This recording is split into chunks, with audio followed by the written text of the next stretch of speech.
Now, we have to remember that when the statement of birth was filled out, now we know that the registrar, and we're going to do a video shortly after this one that'll just kind of define what does the registrar general do, the one that takes care of the birth registration. Remember, birth registration is only the surname because it can occur without the given name on there. Therefore, how could you have a birth registration and then say later, oh, if you want to add the given name to the birth registration already happens based on only the part that belongs to the state. The legal surname is the birth registration. That's why they say they do not register people, they register events. You have to remember that. They're not registering, they're not taking the two together. They're not, even despite the fact of the parent putting the given name on that record. We're going to get to how to deal with that after. But this is an involuntary trust. Now, the voluntary part is where the problem comes on. And this is where people are getting mixed up. If you were never a legal elected official to public office, you were never in charge. And if you were never part of this, because a child could never be involved in this, this involuntary trust is really a fraud because the child could never trust anybody. They couldn't have had an arrangement with a trustee. So what happens? Did we become an assumptive trustee?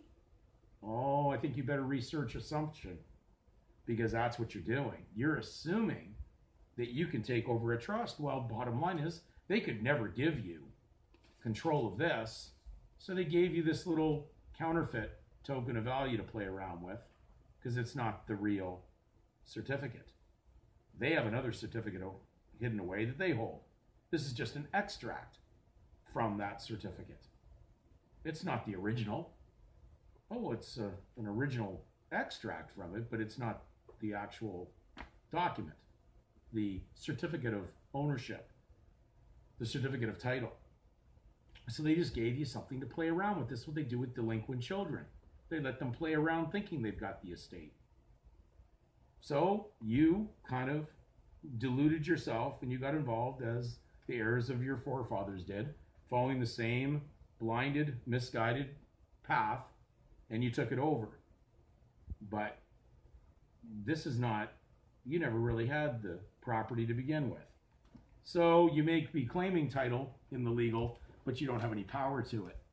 And so there is a misconception going on what you're doing right now, and you have to understand the concept of an involuntary or a constructive trust. Yes, this one was fine till you started to act on it, but you didn't read it properly. They even protected you in Latin maxims. They say where truth is, fiction of law doesn't exist. So even though your parents put the given name on it, the fiction of law can't work against the child. Can't work against, it can't do harm to a child. So do we have a little bit of haziness on what I'm saying here right now? Well, we're going to have to go over these a few times over the next few videos for you to comprehend what's going on. And we're even going to read from legal experts who even explain involuntary trusts.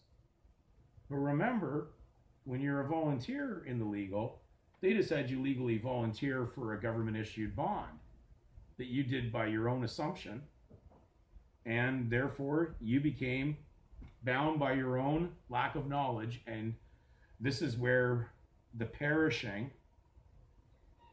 from the world of God happens. When we're perishing, it's due to lack of knowledge of truth, and especially your complete confusion in the world of legal.